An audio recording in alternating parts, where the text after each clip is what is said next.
प्रीति और साहिल की शादी को अभी 4 महीने ही हुए थे कि इन दोनों के वैवाहिक जीवन में एक अनबन सी होने लगी। और इसी अनबन में किसी बात को लेकर दोनों के बीच तकरार होने लगती थी। और इस लड़ाई झगड़े में उनका सुखमय प्यार धूमिल होता गया। जिस प्यार और मोहब्बत के साथ इन दोनों ने अपने सपनों को सजाया था, वे सपने टूटते नजर आने लगे थे। कुछ दिनों के बाद पति पत्नी के जीवन का आधार एक विश्वास था, उसमें भी दरार आने लगी। एक दिन साहिल और प्रीति के बीच काफी नोकझोंक हुई और दोनों की तकरार इतनी ज्यादा बढ़ गई कि प्रीति ने साहिल से कह दिया, बस बहुत हो गया, अब तुम्हारे साथ जिंदगी बिताना मेरे लिए एक पहाड़ सा हो गया है, अब मैं और ज्यादा नहीं सह सकती। साहिल प्रीति की इस बात का उसे जवाब दे देता है कि मैं भी तुम्हें झेलते झेलते तंग आ गया हूँ, तुमसे शादी करना मेरे लिए सबसे बड़ा गुनाह हो गया है, इससे अच्छा तो होता मैं उम्र भर कुंवारा ही रहता।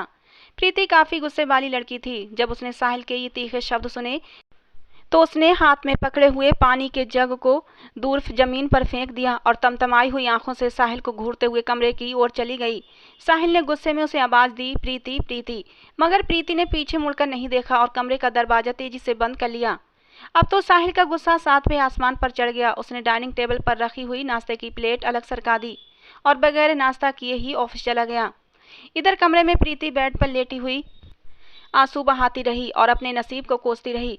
उधर साहिल ऑफिस में पहुंचने से पहले एक पेट्रोल पंप पर रुका। बाइक में पेट्रोल डलवाने से पहले उसे प्रीति की याद आ गई। उसने उसे कॉल किया। इधर प्रीति का मोबाइल बज उठा। उसने भरी हुई आंखों से जब मोबाइल फोन पर नजर डाली तो साहिल का कॉल देखकर उसने कॉल कट कर दी और मोबाइल को बेड पर अलग फेंक दिया। प्रीति ने कॉल को काटा ही था कि साहिल का गुस्सा और भी बढ़ गया। उसने जल्दी से पेट्रोल डलवाया और ऑफिस की ओर निकल गया। अब तो साहिल और प्रीति के बीच गृह कलेश इतना बढ़ गया कि एक दिन प्रीति साहिल और उसके घर को छोड़कर अपनी माँ के घर चली गई। उसने अपनी माँ को साफ साफ कह दिया कि वो अब वापस नहीं जाएगी। उसकी माँ ने उससे कहा, एक बार सोच ले बेटी, इस तरह घर को छोड़ देने से लोगों के बीच काफी बदनामी होगी। अभी 1 महीने पहले तो हम जब तुमसे मिलने आए थे तो सब ठीक था, फिर अचानक तुम दोनों के बीच क्या हो गया। प्रीति कोई जवाब नहीं दे पाई, बस आंसू बहाती रही। आखिर प्रीति की माँ पिताजी ने प्रीति को काफी समझाया कि वो वापस अपने पति के पास लौट जाए, जो हुआ उसे भूल जाए। जिंदगी सुख दुख में ढलती ही रहती है, मगर जो अटूट रिश्ता एक बार जुड़ जाता है उस रिश्ते के साथ सुख और दुख दोनों को साथ लेकर चलना ही पड़ता है। और अपने हमसफर के साथ चलने से जीवन में आई हुई कठिनाई और दुख पीछे छूट जाते हैं। अगर तुम दोनों के बीच जो प्यार कम हो गया वो भी तुम्हारी जिंदगी में लौट आएगा। और पति पत्नी को चाहिए कि दोनों एक दूसरे का ख्याल रखें, सुख हो या दुख हो दोनों में साथ रहें। अगर इस हालात में साथ छूट जाए तो इंसान टूट कर बिखर जाता है। प्रीति की माँ और पिता ने उसे बहुत समझाया, मगर प्रीति अपनी बात पर अड़ी रही। जब प्रीति घर छोड़कर आई है, साहिल बिल्कुल अकेला तन्हा हो गया था, मानो बची हुई खुशियां इस घर को छोड़कर गई हैं। घर के जिस कोने में भी उसकी नजर पड़ती तन्हाई उसे डसने लगती। पल भर में ही वो घर वीरान सा लगने लगा था। प्रीति जो कि उसकी बीवी थी, आज उसे वही छोड़ गई है। इस कश्मकश और उलझन में साहिल का दम घुटने लगा। उसे एहसास हुआ बगैर जीवन साथी के जिंदगी के सागर को पार करना बहुत ही मुश्किल हो जाता है। उसी समय साहिल की नज़र सामने लगी एक तस्वीर पर पड़ी जिसमें वो प्रीति के साथ कितना खुश है। उसने तस्वीर को उतार कर देखा। प्रीति का खिला हुआ चेहरा, उसकी मुस्कान, उसका वो मासूम चेहरा, मानो प्रीति यहाँ कहीं आसपास खड़ी हो। साहिल की आंखों से आंसू बह निकले। शादी से पहले ही वो प्रीति का दीवाना हुआ करता था। कॉलेज के दिनों का वो पहला प्यार, जब पहली बार उसने प्रीति को देखा था, दिल में एक मोहब्बत की लहर जाग उठी थी। उसका वो पिंक कलर का सूट, खूबसूरत मासूम चेहरा और नीली गहरी आंखें, सुंदर जुल्फें उसके दिल को घायल कर गई थीं। कॉलेज के दिनों में प्रीति को पहली बार देखने के बाद साहिल उसे दिल से चाहने लगा था। कॉलेज में होने वाले फंक्शन के वो दिन उसे याद आने लगे, जब प्रीति के साथ हंसी मजाक, दोस्तों के साथ उसे फ्लर्ट करना और किसी भी तरह प्रीति को अपनी ओर आकर्षित करना। एक बार दोस्तों के बीच एक शर्त लगी कि वो प्रीति को अलग तरीके से प्रपोज करेगा और उसके लिए साहिल ने बाइक से एक बस का पीछा करते हुए उस बस में सवार प्रीति को पूरी पब्लिक के सामने अपने प्यार का इजहार किया था। उसके बाद प्रीति की मोहब्बत को अपने दिल में बसाना और फिर प्रीति के पेरेंट्स से उसका हाथ मांगना, ये सारी यादें जहन में उठने लगी थीं। बीते हुए कल की यादों से साहिल का दिल तड़प उठा। उधर एक दिन प्रीति की माँ ने उससे कहा, सुन, साहिल को छोड़कर तू यहाँ बैठी हुई है, क्या तूने सोचा है किस हाल में होगा वो? अरे वो तेरा पति है, अगर गुस्से में उसने 2-4 बातें कह भी दी तो क्या हो गया? तुम दोनों ने अग्नि के समक्ष 7 फेरे लिए थे और ये 7 फेरे अटूट संबंध की वो डोर हैं जिसे तोड़ना सबसे बड़ा पाप कहलाएगा। भगवान न करे कल को ये नौबत तलाक तक पहुंच जाए तो क्या करेगी? मेरी बात सुन, तू वापस उसके पास लौट जा। मेरा दिल कहता है साहिल से जो गलती हुई है उसे उसका एहसास जरूर होगा, और तुम्हारा ये प्रेम विवाह तो दो आत्माओं का एक मिलन है जो एक ही सांस से जुड़ी हुई है। अपनी माँ की बात पर प्रीति पर गहरा असर हुआ। उस रात वो काफ़ी रोई। उसे अपनी गलतियों का भी एहसास हुआ। जो तकरार उन दोनों के बीच हुई थी, इन सब में उसकी भी तो गलती थी। उसने साहिल को छोड़कर अपने पति धर्म को अपमानित किया था। साहिल उसका पति है, उसकी ज़िंदगी है, उसका सब कुछ है। उसी रात दोनों के मोबाइल पर व्हाट्सएप खुला हुआ था। साहिल प्रीति के प्रोफाइल फ़ोटो को देख रहा था। उसी समय प्रीति का एक मैसेज आया। साहिल ने तुरंत ही प्रीति के चैट को क्लिक किया और उस मैसेज को पढ़ते ही उसका दिल भर उठा। उसने तुरंत ही रिप्लाई किया। उसके बाद घंटों चैटिंग होती रही। दोनों की आंखें भरी हुई थीं। दूसरे दिन सुबह होते ही प्रीति साहिल यानी अपने घर लौट आई थी। प्रीति के वापस लौट आने से साहिल के चेहरे पर खो गई रंगत लौट आई थी। दिल खुशी से भर उठा। प्रीति भी अपने किए पर शर्मिंदा थी। उन दोनों को एहसास हो गया, पति पत्नी का जीवन दो पहियों की एक गाड़ी है। अगर एक पहिया अलग हो जाए तो वो आगे नहीं बढ़ सकती। प्रीति साहिल से नज़र नहीं मिला पा रही थी। किसी तरह उसने साहिल से कहा, आप कैसे हो जी? साहिल ने प्रीति से कहा, पहले ये बताओ, अब मुझे छोड़कर तो नहीं जाओगी? इतना सुनते ही प्रीति हंसते हंसते रो पड़ी और साहिल से लिपट गई। साहिल की भी आंखों में आंसू छलक आए। दूसरे दिन जब साहिल डाइनिंग टेबल पर आया तो उसे अपनी फेवरेट डिश उसे नजर आई। उसके चेहरे पर खुशियां नाच गईं। उसने प्रीति को आवाज़ दी। उसी समय प्रीति का फूल सा चेहरा उसके सामने दिखा। आते ही प्रीति ने उससे कहा, अब क्या है जी? साहिल मुस्कुराते हुए बोला, आज तो कमाल हो गया। मैंने तो सोचा था अब अपने मनपसंद डिश दोबारा खाने को नहीं मिलेगी। साहिल के इस प्यारे से मजाक को सुनकर प्रीति मुस्कुरा दी और उसके बाद बोली, अब छोड़ो भी और मेरी बात सुनो। आज आपने ऑफिस नहीं जाना है। क्यों? साहिल ने प्रीति से पूछा। आज हम राधा कृष्ण के मंदिर में उनकी पूजा और आराधना के लिए जाएंगे। प्रीति ने साहिल से कहा। जैसी आपकी आज्ञा मेरी प्यारी धर्मपत्नी। कहते हुए साहिल प्रीति को देखकर मुस्कुराया। प्रीति भी अपने होठों पर हल्की मुस्कान लाते हुए चली गई। इस तरह साहिल और प्रीति के जीवन में खुशियां आने लगीं। दोनों के बीच प्यार और बढ़ने लगा। एक दिन जब प्रीति सुबह उठी और कमरे से बाहर आई तो वहां का दृश्य देखकर भय से कांप उठी। उसके मुंह से एक चीख निकल गई। प्रीति की चीख सुनकर साहिल की भी नींद टूट गई। वो तुरंत कमरे से बाहर आया और वहां का नज़ारा देखकर उसके भी होश उड़ गए। घर का सारा सामान टूटा बिखरा पड़ा हुआ था। हर चीज इधर से उधर पड़ी हुई थी और जगह जगह खून के कतरे फैले हुए थे। दीवारों पर, सोफे पर, मेज पर और एक जगह दीवार पर खून से लिखा हुआ था, आज इतने सालों बाद मैं वापस लौट आई हूँ अपने प्रेम, अपनी मोहब्बत को लेने के लिए। साहिल मेरी मोहब्बत है, मेरी अधूरी प्रेम कहानी है और एक दिन उसे मैं अपने साथ लेकर जाऊंगी और जो भी मेरे प्रेम के बीच में आएगा उसका सर्वनाश हो जाएगा। चंद्रिका। साहिल फटी हुई आंखों से उस लिखावट को देख रहा था। दीवार पर लिखी हुई खून की लिखावट से साफ जाहिर हो रहा था किसी अनहोनी के संकेत आने वाले हैं और इस लिखावट को देख साहिल और प्रीति के मन में भय उठ रहा था और इस तरह से साहिल का नाम उस लिखावट के साथ होना एक आश्चर्यजनक बात थी। चारों तरफ टूटा हुआ बिखरा सामान और जगह जगह खून के कतरे, ये सब कुछ अलग ही खौफनाक कहानी को बयान कर रहे थे। प्रीति ने घबराई हुई आवाज़ में साहिल से कहा, साहिल ये सब क्या है? हमें फौरन पुलिस को इन्फॉर्म करना चाहिए। प्रीति का इतना कहना था कि साहिल घबरा गया। उसने हड़बड़ाकर फंसे हुए शब्दों में प्रीति से कहा, प्रीति इस वक्त पुलिस को सूचित करना ठीक नहीं है और वैसे भी ये मामला कोई इतना संगीन तो नहीं कि पुलिस को बुलाना पड़ जाए। ये तुम क्या कह रहे हो साहिल? इतना कुछ हो गया और तुम कहते हो? प्रीति ने एक नज़र दोबारा से उस लिखावट पर डाली और उसकी नज़र उस लिखावट के नीचे लिखे हुए अंतिम शब्द पर पड़ गई जिसमें साफ साफ लिखा था, चंद्रिका। प्रीति ने साहिल की तरफ देखा। साहिल अब भी हैरत में डूबा हुआ था। उसके दिमाग में खलबली मची हुई थी। बस उसकी निगाहें खून से लिखी उस लिखावट को देखे जा रही थीं। इसी बीच प्रीति ने उससे कहा, साहिल साहिल। मगर साहिल कहीं और ही खो गया था, मानो उसका कोई पुराना अतीत उभरने की कोशिश कर रहा हो। प्रीति ने उसका हाथ पकड़कर हिलाया तो साहिल चौंक पड़ा। कहाँ खो गए तुम साहिल? ये सब क्या है? सच बताओ, मुझसे कुछ भी छुपाने की कोशिश मत करना। प्रीति ये तुम क्या कह रही हो? तुम ये कैसे सोच सकती हो कि मैं तुम्हें धोखा दूंगा? मैंने कभी भी तुम्हें अंधेरे में नहीं रखा है। कुछ भी नहीं है। मैं किसी भी चंद्रिका नाम की लड़की को नहीं जानता और ना ही इसके बारे में कभी सुना है। मेरा यकीन करो Preeti, I am telling the truth. Sahil ने प्रीति का हाथ पकड़ते हुए कहा। प्रीति रंज भरी आंखों से साहिल को देखती रही और उसके बाद वहां से चली गई। साहिल ने उसे रोकने की कोशिश की मगर उसके मुंह से कोई लफ्ज ही नहीं निकल पाए। अब साहिल पूरी तरह बेचैन हो उठा था। उसकी नजरें चंद्रिका नाम के उस शब्द को बार बार देखे जा रही थीं। एक तूफान सा दिमाग में उठ रहा था। कुछ तो ऐसा था साहिल की जिंदगी में जो किसी गुजरे हुए पास्ट को बाहर लाने की कोशिश कर रहा था। उसी रात डिनर के बाद साहिल स्टडी रूम में पहुंचा, जहां उसका दिल बुरी तरह धड़क रहा था। बेकरारी जो थी वो बढ़ती ही जा रही थी। मन बेचैनी से भरा हुआ था। शायद प्रीति ने सच ही कहा था। साहिल उससे कुछ छुपा रहा था, कोई ऐसी बात जो आज उसके जीवन में दस्तक दे रही थी। साहिल एक चेयर पर बैठ गया और कुछ सोचने लगा। थोड़ी देर बाद उसने उसी रूम की एक सीक्रेट जगह से कुछ कागजात और फाइलें बाहर निकालीं। उसके बाद वो उन्हें पलटने लगा और उन्हीं कागजात के बीच एक तस्वीर उसके हाथों में आ गई, जिसे देख साहिल का दिल दुगनी रफ्तार से धड़कने लगा।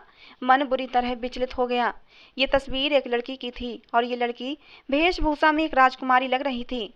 साहिल काफी देर तक उस तस्वीर को देखता रहा। उसके हाथ कांपने लगे। अचानक ही साहिल के सामने उसका अक्स, उसी की शक्ल की एक परछाई उसके सामने नजर आई। सामने उभरने वाली उस परछाई ने साहिल से कहा, साहिल, क्यों उलझन और बेचैनी में जी रहे हो? इस तरह झूठ बोलकर अपने आप को तनावग्रस्त कर रहे हो? क्यों अपने वैवाहिक जीवन को नरक में डाल रहे हो? यही कारण है आज प्रीति के साथ तुम्हारा मनमुटाव होता रहता है, क्योंकि तुम अपनी पत्नी प्रीति के साथ वैवाहिक जिंदगी में कोई फोकस नहीं कर पा रहे हो। उसकी जिंदगी से खेल रहे हो। बहुत ही बड़ा गुनाह कर रहे हो।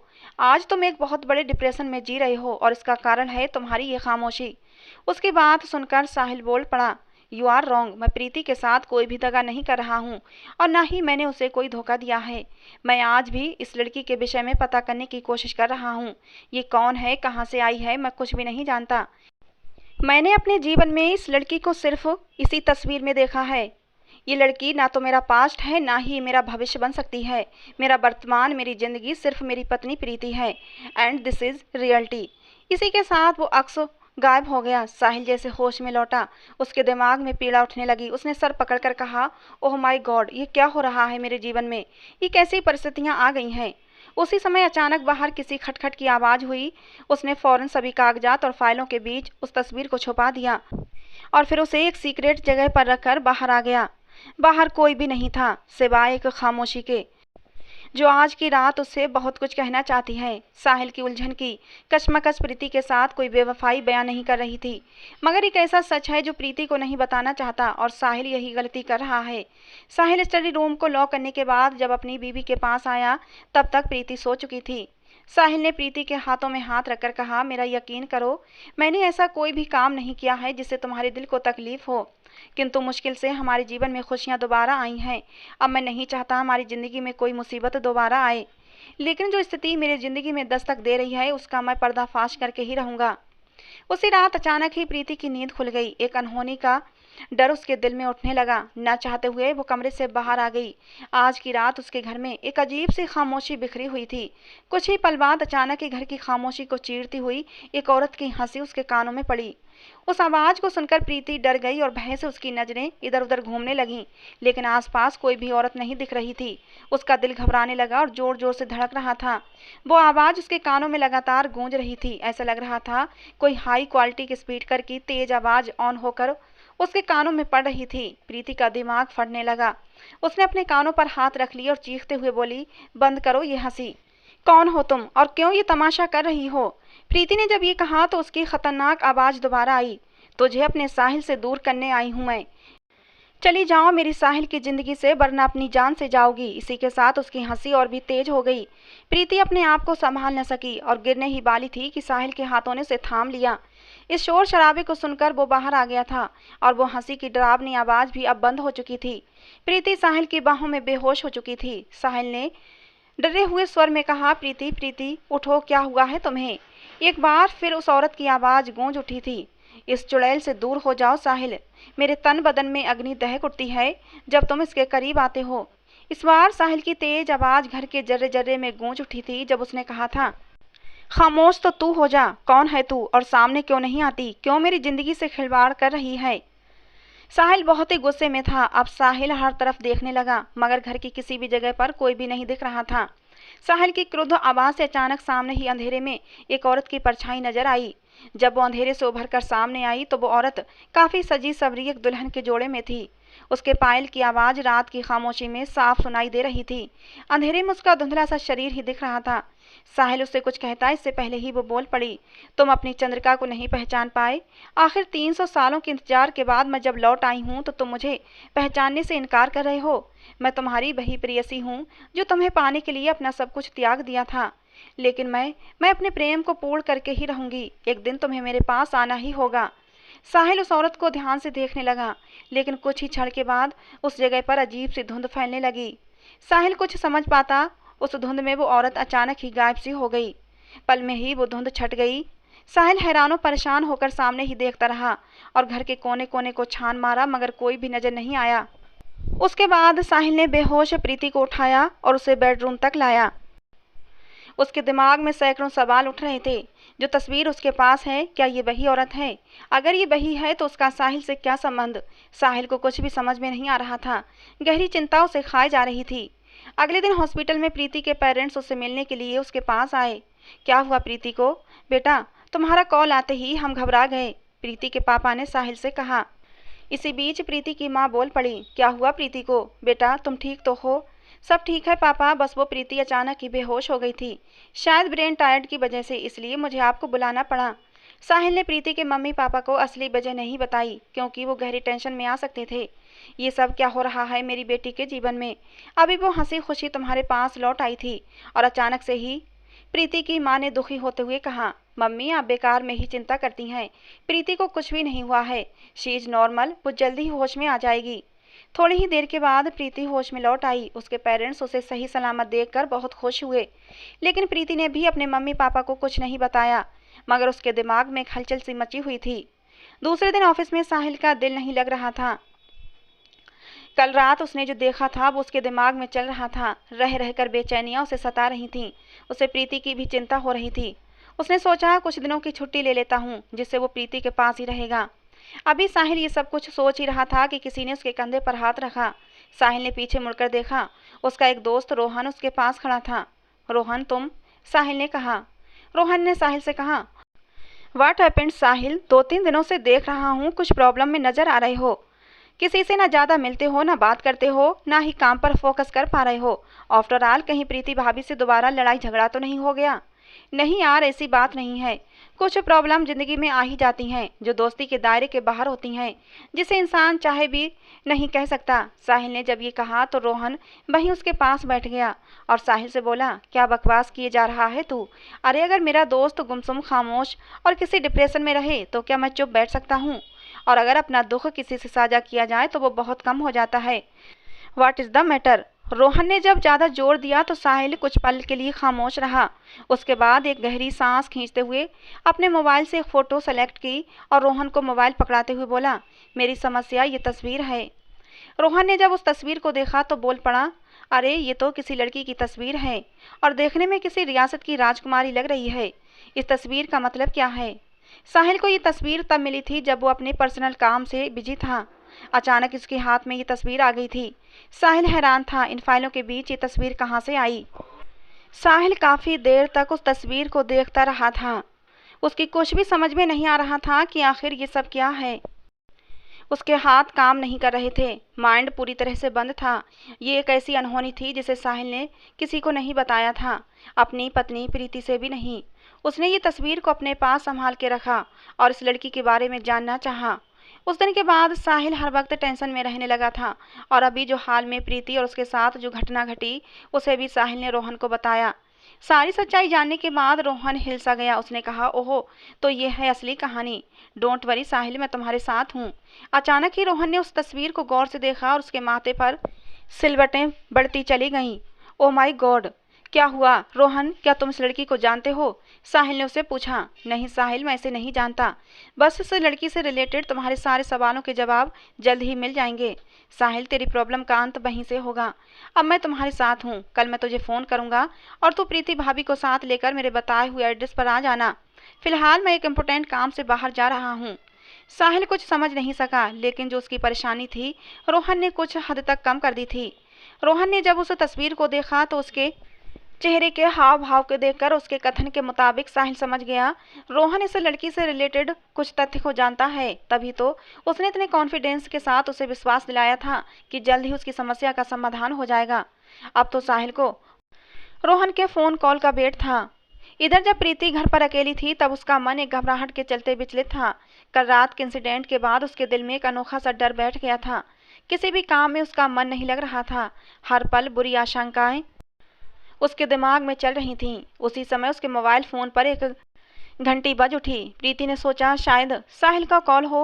उसने स्क्रीन पर नजर डाली तो ये कॉल अननोन था। प्रीति ने कॉल रिसीव की मगर उधर कोई भी आवाज नहीं आई। प्रीति हेलो हेलो करती रही।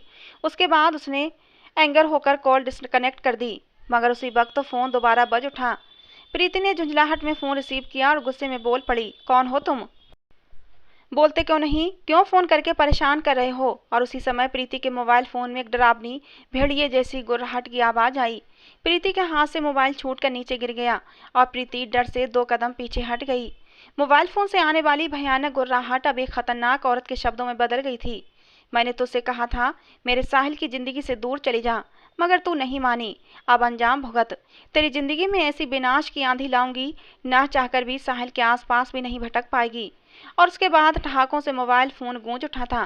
प्रीति बुरी तरह से घबराहट के साथ हैरान थी। ये कौन है और इसे मेरा नंबर कहाँ से मिला? उसी समय फोन कट गया। प्रीति ने रिसीव हिस्ट्री से उस नंबर को निकाला और कांपते हुए हाथों से उस नंबर को दोबारा डायल किया, मगर ये क्या, अब तो वो नंबर बंद था। प्रीति का दिमाग साए साए कर उठा। इतनी जल्दी ये नंबर कैसे बंद हो गया? उसके साथ जो भी हो रहा था, ये रूहानी शक्तियों का जाल है या इंसानी साजिश? प्रीति काफी टेंशन में आ गई थी। उसने जल्दी से कुछ टेबलेट ली और एक सोफे पर बैठ गई। गहरे तनाव में उसके दिमाग में उथल पुथल होने लगी थी। अचानक ही उसने महसूस किया कि किसी के भारी कदमों की आहट इस घर में साफ सुनाई दे रही है। उसकी निगाहें चारों ओर घूमने लगीं। उसने हड़बड़ाहट में साहिल को कॉल करना चाहा, लेकिन उसी समय घर में रखा हुआ सामान तेजी से नीचे गिरने लगा और घर में अजीबोगरीब डरावनी आवाजें प्रीति को हद से ज्यादा परेशान करने लगीं। अब प्रीति खौफ से एकदम जड़ हो गई थी। शरीर तेजी के साथ कंपन करने लगा था। धीरे धीरे उसका शरीर स्थिर होने लगा और मुंह से आवाज भी नहीं निकल पा रही थी। ऐसी हरकतें होने लगीं जिससे प्रीति एक डर के साए में समाती चली गई। कुछ ही देर बाद उसके सामने खतरनाक चेहरा आया। जो चेहरा उसे सामने दिखा वो बहुत ही भयानक और खौफ से भरा हुआ था। प्रीति ये सब देखकर अपने होश कायम नहीं रख सकी और बेहोश हो गई। साहिल जब घर लौटा तो घर का दरवाजा खुला हुआ था। घर की खामोशी उसे डंक मार रही थी। सामान इधर से उधर पड़ा हुआ था। पूरे घर में उथल पुथल मची हुई थी। ये देखकर साहिल की जान हलक में अटक गई। उसने घबराई हुई आवाज में प्रीति को आवाज दी, मगर एक सन्नाटा ही दिख रहा था। अब तो उसका दिल बेकाबू हो गया। उसके बाद प्रीति उसे बेहोशी की हालत में सोफे पर नजर आई। साहिल दौड़कर उसके पास गया और उसे बाहों में लेकर बोला, प्रीति प्रीति। साहिल ने फ्रिज से ठंडा पानी लेकर प्रीति के चेहरे पर डाला तो वो होश में आई और एकटक निगाहों से चारों ओर देखने लगी। वो इन सब घटनाओं से एकदम शौक में आ गई थी। वो कुछ भी नहीं बता पा रही थी। किसी तरह से साहिल ने उसे संभाला। जब प्रीति ने साहिल को सामने देखा तो प्रीति साहिल से लिपट कर रो पड़ी। उसने कहा, कहाँ थे तुम, कहाँ थे? ये देखो क्या हो रहा है हमारी जिंदगी में। वो कौन है जो हमारे पीछे पड़ी है? क्यों हमें जीने नहीं देती? बस प्रीति, अगर तुम टूट गई तो मैं भी बिखर जाऊंगा। तुम मेरी सांस हो। अगर तुम ही मुझसे अलग हो गई तो मैं जीते जी मर जाऊंगा। जो गर्दिश का दौर हमारी जिंदगी में आया है उसे हम दोनों मिलकर ही दूर करेंगे। कहते हुए साहिल ने प्रीति को अपनी आगोश में भर लिया। दूसरे दिन साहिल के पास रोहन का कॉल आया और उसने साहिल को अकेले ही बुलाया। आज साहिल को उसके साथ किसी शख्स से मिलने जाना था। जो तस्वीर साहिल ने उसे दिखाई थी, उस तस्वीर वाली लड़की की संपूर्ण जानकारी उस इंसान से हासिल होगी। साहिल ने रोहन से मिलने से पहले प्रीति को उसके माँ पापा जी के पास छोड़ दिया, क्योंकि वो यहाँ पर महफूज नहीं रह सकती थी। उसके बाद वो रोहन के साथ एक कार में सफ़र करते हुए शहर से बाहर निकल आया। उत्सुक होकर साहिल ने रोहन से पूछा, रोहन आखिर हम कहाँ जा रहे हैं? तुमने बताया नहीं। साहिल, जब मैंने उस तस्वीर को देखा था मुझे एक झटका लगा। मैंने गौर किया, इस तस्वीर वाली लड़की को मैंने कहीं देखा है। दिमाग पर जब मैंने ज़्यादा जोर डाला तो मुझे याद आया कि इस शक्ल की लड़की से मैं मिल चुका हूँ। कहाँ पर? साहिल ने बेचैनी से कहा। डोंट वरी साहिल, हम वहीं जा रहे हैं। बहुत ही जल्द तुम्हारी जिज्ञासा खत्म हो जाएगी। रोहन ने कार को ड्राइव करते हुए कहा और कार को हाईवे से राइट टर्न लेकर दूसरे रास्ते पर डाल दिया। तकरीबन 10-15 किलोमीटर चलने के बाद वो एक सुनसान जगह पर बने हुए घर के पास आया। रोहन ने डोरबेल बजाई। दरवाजा तो खुला था। दोनों घर के अंदर आ गए, जहां कोई नजर नहीं आ रहा था। तभी अचानक ही साहिल आश्चर्यचकित हो गया, और इसका रीजन था कि घर की दीवार पर हर तरह की पेंटिंग की तस्वीरें लगी हुई थीं, और उन तस्वीरों में साहिल ने अपने आप को उसी लड़की के साथ पाया जिस लड़की की तस्वीर उसके पास थी। हर पेंटिंग में वो अलग अलग पोज में उसके साथ नजर आ रहा था। ये सब देखकर साहिल के पैरों तले से जमीन हट गई, दिमाग घूम गया। रोहन ने साहिल से कहा, साहिल, इन तस्वीरों में तुम्हें इस लड़की के साथ देखकर मैं हैरान हूँ। आखिर क्या संबंध है तुम्हारा इससे? क्या मतलब है तुम्हारा? साहिल बोल पड़ा। सॉरी साहिल, मैं पहले यही कंफर्म करना चाहता था, तभी तो हम सही निष्कर्ष पर आ सकते हैं, तभी तो मैं तुम्हारी हेल्प कर पाऊंगा यार। रोहन, तुम भी मुझे गलत समझ रहे हो।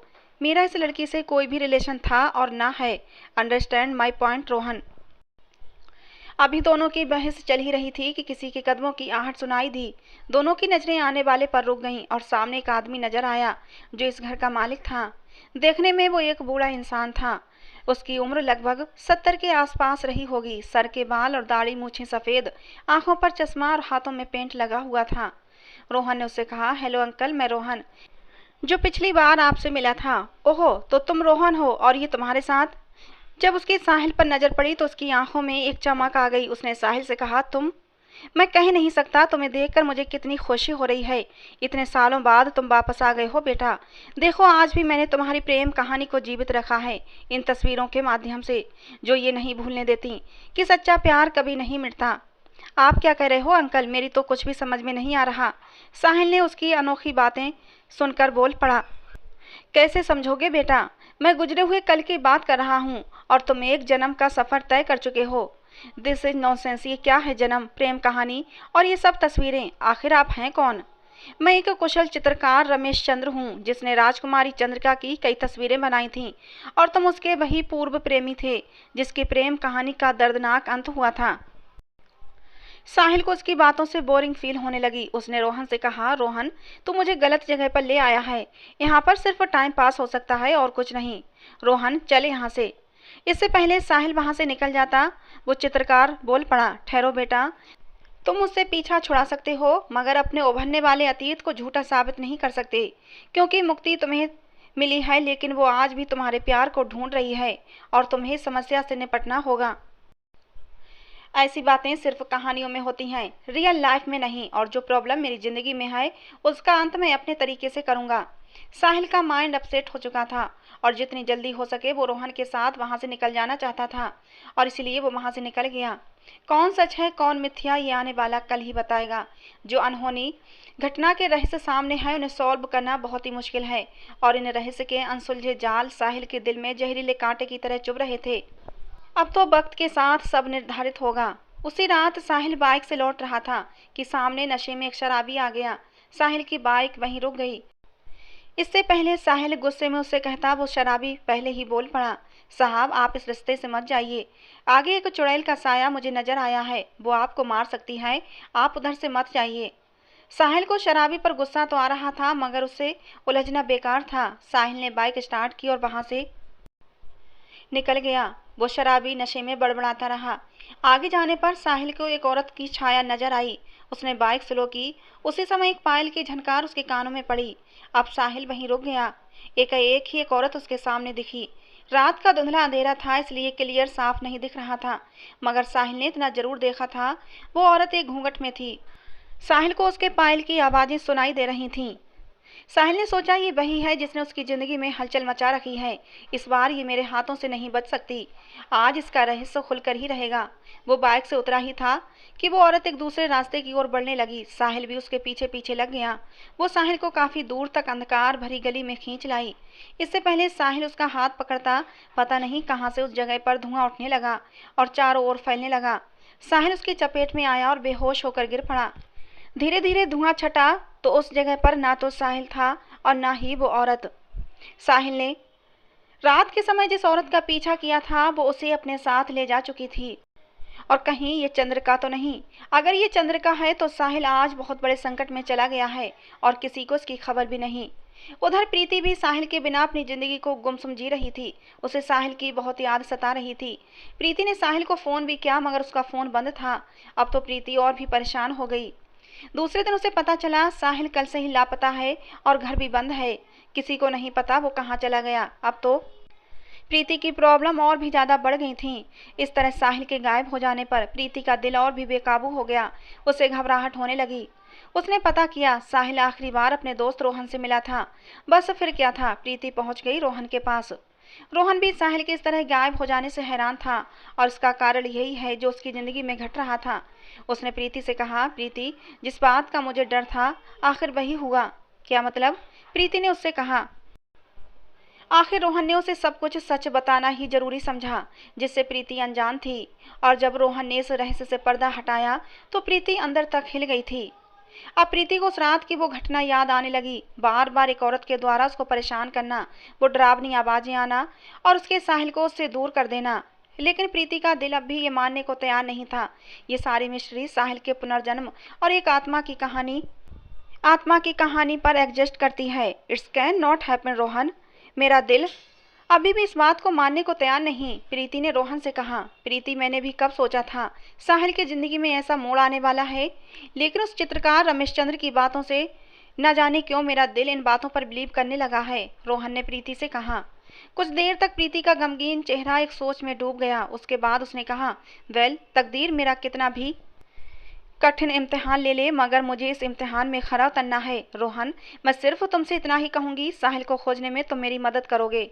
ऑफ कोर्स प्रीति, साहिल मेरा दोस्त है, वो जहाँ भी होगा मैं उस तक जरूर पहुँचूंगा, ये मेरा तुमसे वादा है। थैंक यू रोहन, प्रीति ने उससे कहा। उसके बाद रोहन के पास से सीधे अपने बंद पड़े घर को लौट आई।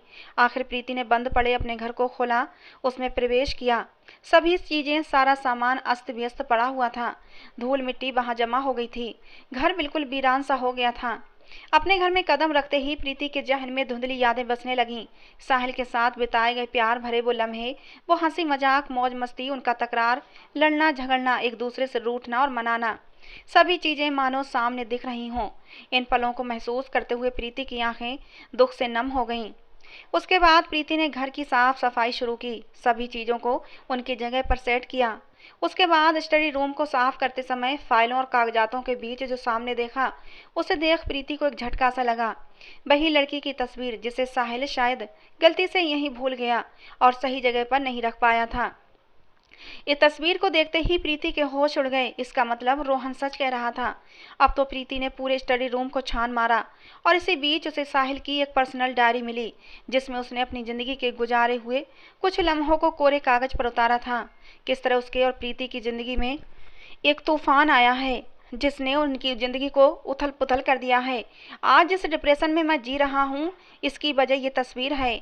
मैं नहीं जानता ये मेरे पास कैसे आ गई, कौन है ये। इसके बारे में मैं अपनी बीवी से कुछ नहीं कह सकता, क्योंकि वो लफ्ज़ ही नहीं निकलेंगे जो इस सच्चाई को बयां कर सकें। प्रीति गुस्से वाली और एक शक्की मिजाज लड़की है, कहीं वो इसका गलत मतलब न निकाल ले, यही डर रहता है। और जो घटनाएं हो रही हैं वो सब इस तस्वीर से रिलेटेड कहानी को ही दर्शा रही हैं। आज मेरी तकदीर और हालात मुझे किस मोड़ पर लाकर खड़ा कर चुके हैं, मगर सच तो यही है, मैं आज भी प्रीति को बेइंतहा मोहब्बत करता हूँ। डायरी पढ़ते हुए प्रीति की आंखें भीगी जा रही थीं, दिल तड़प रहा था। जुदाई के लम्हे मन को कचोट रहे थे। प्रीति ने डायरी को बंद कर दिया और उसे वहीं रख दिया। साहिल के लिखे हुए लफ्ज छिपे हुए वफा को बयां कर रहे थे और सच को सामने ला रहे थे। अब चाहे ये शैतानी बला हो या कोई अनोखी मुसीबत, प्रीति ने तय कर लिया वो साहिल को वापस ला कर ही रहेगी, लेकिन अपने तरीके से। प्रीति ने साहिल के लापता हो जाने की मिसिंग रिपोर्ट पुलिस में दर्ज नहीं कराई और ना ही इस घटना का जिक्र किसी से किया, बल्कि कुछ और ही तरीका निकाला। उसने अपने एक पुराने खास friend private detective Nikhil Sharma को बुलवाया। प्रीति का कॉल मिलते ही डिटेक्टिव निखिल शर्मा प्रीति के पास था। निखिल शर्मा एक काबिल, जाबाज, साहसी और क्रिएटिव डिटेक्टिव था, जिसने कई अनसुलझे केसों को सुलझाया है और वो प्रीति का खास दोस्त भी है। प्रीति ने निखिल से कहा, निखिल, तुमने आज तक मर्डर मिस्ट्री के केस को बहुत इंटरेस्टिंग तरीके से सॉल्व किया है, लेकिन आज तुम्हें मेरे लिए एक अनोखे केस पर काम करना होगा। क्या तुम मेरे लिए ये जोखिम उठा सकते हो? निखिल ने कॉफी का कप मेज पर रखकर अपने आंखों पर लगे हुए ब्लैक कलर के स्टाइलिश चश्मे को आंखों से उतार कर प्रीति से कहा, कैसी बातें कर रही हो प्रीति? अगर इस बार मेरी जासूसी के पैंतरे तुम्हारे काम आए तो मेरे लिए ये बहुत ही खुशनसीबी होगी। आफ्टर ऑल, तुमने ही तो मुझे जीवन में आगे बढ़ने के लिए प्रोत्साहित किया था, मेरे भविष्य को उज्जवल करने में मेरी बहुत हेल्प की थी। अगर एक दोस्त के लिए मेरी लाइफ में रिस्क आए तो मैं पीछे नहीं हट सकता। उसके बाद निखिल ने मेज पर रखे हुए उस तस्वीर को देखा जो सफाई करते वक्त प्रीति के हाथ लगी थी। उसके बाद निखिल ने उस तस्वीर को अपने बैग में रखा और प्रीति से कहा, प्रीति मुझे शुरू से लेकर अंत तक की कहानी विस्तार से बताओ और हर घटनाक्रम को बारीकी से मुझे रिलेट करो। आई श्योर निखिल, प्रीति ने हर स्थिति को निखिल के सामने बयां किया। इधर साहिल ने अपने आप को एक अनोखी जगह पर पाया जहां एक टूटा उजड़ा वीरान खंडर था। हल्का सा धूमिल अंधेरा था, एक अजीब सा सन्नाटा दिख रहा था। टूटी फूटी दीवारों के झरोकों और वहां की खिड़कियों से धूप की किरणें अंदर आ रही थीं। बाहर का दृश्य प्राकृतिक दिख रहा था, पेड़ पौधे, हरी भरी पत्तियां। ये जगह शायद किसी जंगल में है और अंदर चारों ओर टूटा फूटा मलबा बिखरा पड़ा था। साहिल ने हिलने की कोशिश की मगर वो हिल नहीं सका क्योंकि उसका शरीर जाम हो चुका था। ऐसा लग रहा था किसी ने उसके शरीर के साथ हरकत की हो, उसे कोई खतरनाक इंजेक्शन दिया गया हो। वो सिर्फ अपनी आंखों से सामने की चीजों को देख पा रहा था। साहिल ने हिलने डुलने की बहुत कोशिश की मगर ऐसा नहीं हो सका। उसी समय उसके कानों में मधुर पायलों की झनकार सुनाई दी। उसकी निगाहों ने जब आवाज की तरफ देखा तो कुछ ही पल दोबारा उस जगह पर धुंध सी फैलने लगी। साहिल की निगाहें उसे देखे जा रही थीं और इसी बीच एक लड़की उसमें प्रकट हुई। उसका रूप, श्रृंगार, पहनावा हूबहू उसी तरह था जैसे उस तस्वीर में था, मगर उसका चेहरा उस तस्वीर की तरह नहीं था। ये तो कोई और थी। उस चेहरे को देखकर साहिल को ऐसा क्यों लग रहा था जैसे वो इस चेहरे से जानकार है। काफी याद करने पर भी उसे याद नहीं आया। इधर वो लड़की साहिल की तरफ धीरे धीरे बढ़ रही थी। उसके पायलों की छमछम की आवाज शांत भरे इस माहौल में साफ सुनाई दे रही थी। अचानक ही वातावरण में एक तेज हवा का झोंका आया जिससे उसके बाल हवा में बिखर गए। उसकी जुल्फें उसके सुंदर नैनों और खूबसूरत चेहरे पर पड़ने लगीं। हवा की लहर से धुंध भी छटने लगी। साहिल की आंखें उसे पहचानने को उत्सुक थीं। वो साहिल के बिल्कुल नजदीक आ गई और उसके लबों पर एक मुस्कान आई। साहिल ने उससे कहा, कौन हो तुम? तुम्हारी चंद्रिका, उसने बहुत ही नरमी और प्यार भरे शब्दों में कहा। यू आर लाइंग, सच बताओ कौन हो तुम और क्या है तुम्हारा मोटिव? साहिल गुस्से में जज्बाती हो उठा। उसके बाद उसने अपने होठों को उसके होठों के समीप ले जाकर साहिल से कहा, बहुत नादान हो तुम, बेवफा हो गए हो तुम जो अपनी प्रेमिका को भूल गए। तुम्हें वो दिन याद नहीं ना जब मैं गलती से एक झील में गिर गई थी और जब मैं डूब रही थी तब तुम ही ने मुझे उस झील से बाहर निकाल कर लाए थे। मेरी जिंदगी के वो पल कितने हसीन थे। तुम्हारी बाहों में मेरा भीगा बदन मेरी सांसों को तुम्हारी सांसों से मिला रहा था। प्यार के बंधन में जकड़े हम दोनों की रूह एक हो रही थी। मगर अचानक ही उसकी आंखों में आंसू की बूंदें झलकने लगीं। हमारे इस प्यार को हमारे दुश्मनों की नजर लग गई। उसने हमें अलग कर दिया। जब हम छिप कर ले तो उन लोगों ने हमारी प्यार की इस कहानी को हमेशा के लिए ख़त्म कर दिया। मेरी ही आंखों के सामने उन्होंने तुम्हें मार दिया। तुम्हारी याद में मैंने भी अपनी जान दे दी। लेकिन हम दोनों एक बार फिर मिले हैं। मैं तुम्हें अपनी दुनिया में ले जाऊंगी जहां हमें कोई अलग नहीं कर सकता। इस बार साहिल का गुस्सा और भी बढ़ गया। उसने तेज आवाज में उससे कहा, बंद करो अपनी फालतू बातें। क्यों मुझे ऐसा लग रहा है कि मैं तुमसे मिल चुका हूँ? ये हमारा प्रेम का यथार्थ है जो कई सालों पहले बिछड़ी हुई हमारी प्रेम कहानी को पूरा करेगा। इतना कहने के बाद उसने एक नज़र साहिल पर डाली और देखते ही देखते वहां से ओझल हो गई। साहिल का दिमाग हैरत से फट रहा था। दिल में उलझनें बढ़ रही थीं और दिमाग में चिंता उभर रही थी। उधर प्रीति के कहने पर डिटेक्टिव निखिल सक्रिय हो चुका था जो हर कार्य को बहुत ही गुप्त रूप से कर रहा था। उसने साहिल के बारे में सारी इन्फॉर्मेशन निकाली, दोस्त दुश्मन, उसके कार्य विधि से लेकर और अभी तक जो घटा। और अब उसके हाथ वही तस्वीर भी थी जो पहले साहिल के पास थी। निखिल ने उस तस्वीर को अपने मोबाइल फ़ोन में इमेज के रूप में कैप्चर किया और उसके बाद उसने उस तस्वीर को बहुत ही ध्यान से देखा। उसके बाद साहिल के लैपटॉप की टेक्नोलॉजी के तहत अच्छे से अध्ययन किया। अब तक डिलीट डेटा के थ्रू जो रिमूव हुआ है वो सब डिटेक्टिव निखिल के सामने था। गुजरे हुए रियासत रूपमगढ़ की राजकुमारी चंद्रिका। पहली बार निखिल के सामने एक अनोखा विचित्र केस था, लेकिन वो इसे भी अपनी जासूसी के तीव्र दिमाग के बल पर सॉल्व करेगा। निखिल ने साहिल की और भी चीज़ों को सामने लाया जो साहिल रोज़मर्रा की ज़िंदगी में यूज़ करता था, जिससे और भी महत्वपूर्ण तथ्य सामने आए। अचानक ही निखिल का माइंड घूमा। उसने उस तस्वीर को दोबारा देखा, तस्वीर को उल्टा किया, मगर अफसोस दूसरी तरफ सब कुछ प्लेन था। कुछ तो ऐसा है जो सामने है मगर दिख नहीं रहा। इन सब के बीच अचानक निखिल के सामने एक हैरत अंगेज तथ्य सामने आया। साहिल के पास एक अनोखे मैसेज का मिलना और इस मैसेज का संबंध सीधा एक ही जगह पर फिक्स होता है, गुजरे हुए रियासत रूपमगढ़ की राजकुमारी चंद्रिका। अब डिटेक्टिव निखिल का दिमाग हिलसा गया। चंद्रिका जो एक अनसुलझी पहेली थी, जो सबसे ज्यादा इम्पोर्टेंट है, अब इसी चंद्रिका का रहस्य धीरे धीरे सामने आ रहा था।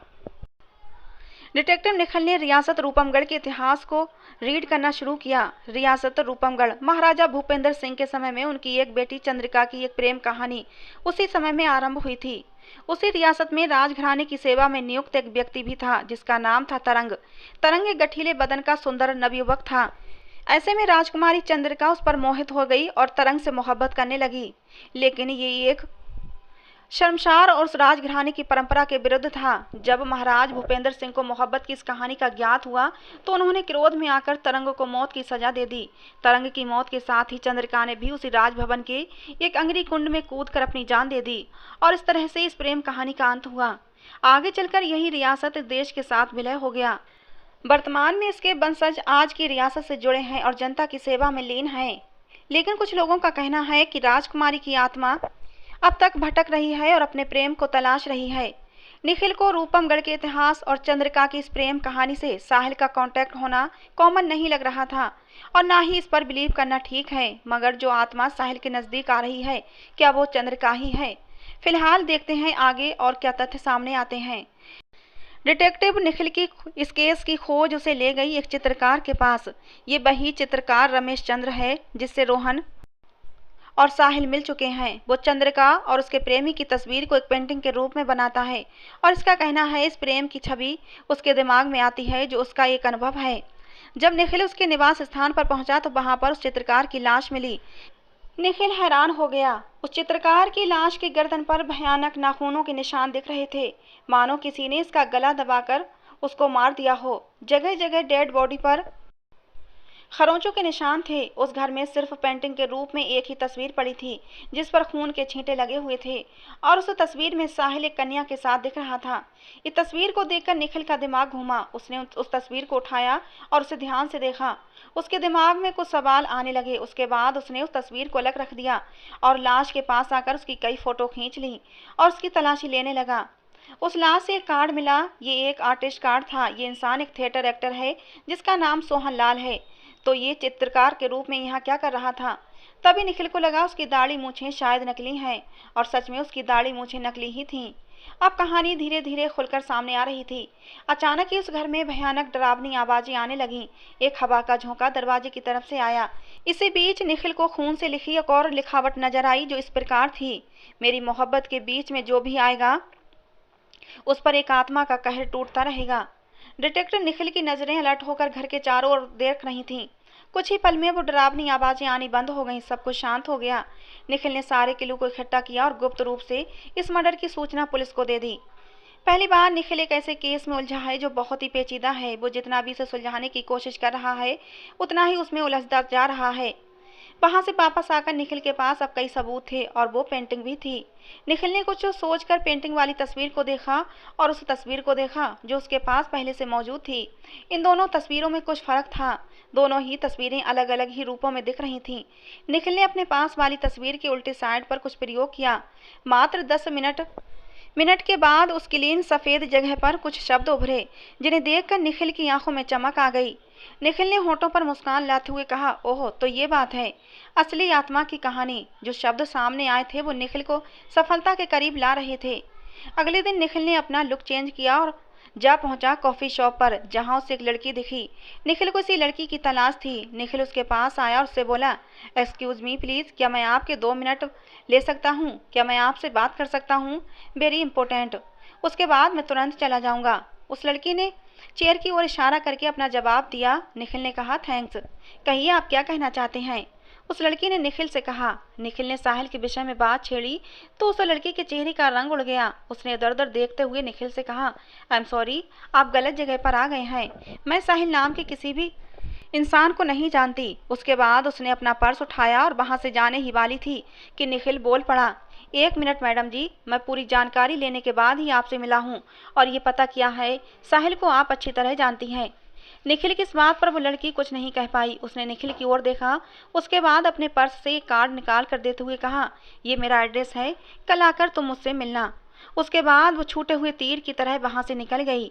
निखिल ने उस कार्ड को देखा। उस लड़की का नाम कामनी बडेरा था और पेशे से एक फेमस साइकेट्रिस्ट की असिस्टेंट थी।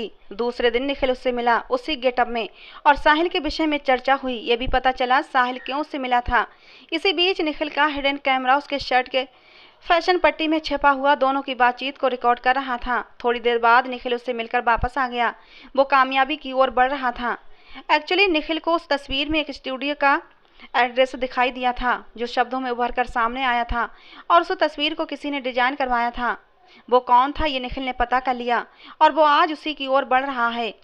एक दिन वो लड़की यानी कामनी बडेरा जब अपने घर वापस लौटी तो निखिल उसके घर में पहले से ही मौजूद था। उसने जब निखिल को वहां पाया तो वो गुस्से में बोली, कौन हो तुम और मेरे घर में क्या कर रहे हो? निखिल ने उससे कहा, तुम्हारा खेल खत्म हो चुका है मिस कामनी जी। साहिल को तुमने कहाँ कैद करके रखा है, उसे बताने का आप कष्ट करेंगी? What nonsense are you saying? मैं किसी भी साहिल को नहीं जानती और ना ही इस इंसान के बारे में सुना है। Who are you? इस पर निखिल ने उससे कहा, गुड, यानी तुम साहिल को नहीं जानती?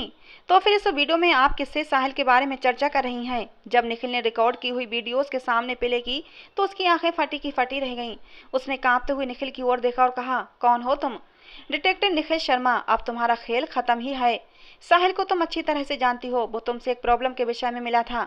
कल जो इंसान तुमसे कॉफी शॉप में मिला था वो मैं ही था, और जब मैं तुम्हारे घर आया तुमने साहिल की बातों को घुमाकर रियलिटी को ही चेंज कर दिया। उसके बाद निखिल ने उस तस्वीर को उसके सामने रखा और बोला, इस तस्वीर को आप अच्छी तरह से पहचानती होगी, जिसे आपने खुद ही डिजाइन करवाया है। असली सच क्या है ये अब आप बताएंगी मिस कामनी बडेरा। कामनी बडेरा जैसे जर्सी हो गई। वो अब चारों तरफ से फंस गई थी। उसने निखिल से कहा, मैं तुम्हें सब सच बताती हूँ। उसी रात कोई किसी का बेसब्री से इंतजार कर रहा था। ठीक उसी समय एक लड़की ने वहां प्रवेश किया। वहां पर अंधेरा बहुत था। उसने उसके चेहरे को देखे बगैर ही कहा, कब से तुम्हारा वेट कर रहा हूँ। जानती हो, उस प्रीति ने हमें बेनकाब करने के लिए एक जासूस को नियुक्त किया है, और इससे पहले वो जासूस हम तक पहुंचे तो मैं शहर को छोड़कर चली जाओ। जब तक मैं न कहूँ वापस मत आना। मगर उस लड़की ने कुछ नहीं कहा, बस खामोश ही रही।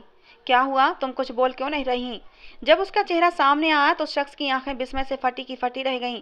उसने हैरत से कहा, प्रीति तुम? प्रीति ने एक जोरदार थप्पड़ उसे मारा। नफरत और गुस्से में उसने कहा, बस रोहन, अब तुम्हारा खेल खत्म हो चुका है। तुम्हारी सभी साजिशें नाकाम हो चुकी हैं। कितनी घिनौनी और शर्मनाक हरकत की है तुमने मेरे साहिल के साथ। एक दोस्त होकर उसके साथ इतना बड़ा दगा किया। ये रोहन ही था जिसने साहिल के खिलाफ इतनी गहरी और खतरनाक साजिश रची थी। उसने ही कामनी के जरिए साहिल के पास वो तस्वीर पहुंचाई थी। उसने ही कामनी को चंद्रिका की आत्मा बनाकर साहिल के जीवन में खलबली मचा दी थी। जितनी भी घटनाएं घटी और जो कुछ भी हुआ, इन सब में रोहन का ही हाथ था। प्रीति को सामने देख रोहन के पैरों तले से जमीन हट गई थी। दिमाग सुन्न हो गया, मुंह से कोई शब्द नहीं निकला। उसी समय डिटेक्टिव निखिल के साथ इंस्पेक्टर विक्रम सिंह ने वहां प्रवेश किया और रोहन को अरेस्ट कर लिया। तभी प्रीति ने उससे कहा, रोहन, तुम तो साहिल के दोस्त थे। क्यों किया तुमने उसके साथ इतना बड़ा धोखा? क्यों मेरी और साहिल की जिंदगी में अंधकार मचाया? रोहन ने एक नज़र सभी की तरफ देखा और बोला, इसका सबसे बड़ा कारण खुद साहिल है, जिसकी वजह से मेरी बहन ने तड़प तड़प कर अपनी जान दे दी। रोहन के कथन से प्रीति हैरान रह गई। कॉलेज के दिनों में मेरी बहन साहिल से प्यार करने लगी थी और बहुत जल्द ही उसे प्रपोज भी करने वाली थी।